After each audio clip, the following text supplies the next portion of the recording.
Inilabas ng social weather stations ang resulta ng kanilang survey kaugnay sa senatorial elections na kinomisyon ng isang grupo. May unang balita si Mark Salazar.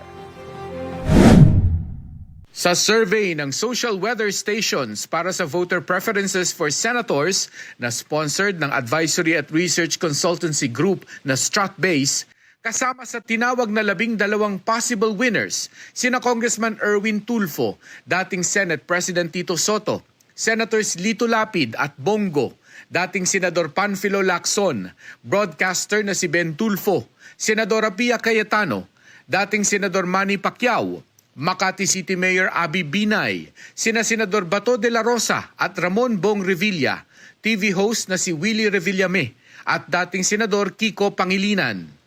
Pati si Senadora Amy Marcos dahil sa margin of error. Ang survey may error margin na plus-minus 2.31% at ginawa noong January 17 hanggang 20 sa face-to-face interview ng 1,800 registered voters sa buong bansa.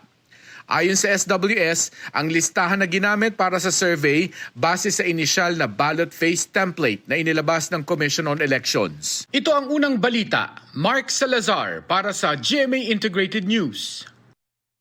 Kapuso, huwag magpapahuli sa latest news and updates. Mag-iuna ka sa balita at mag-subscribe sa YouTube channel ng GMA Integrated News.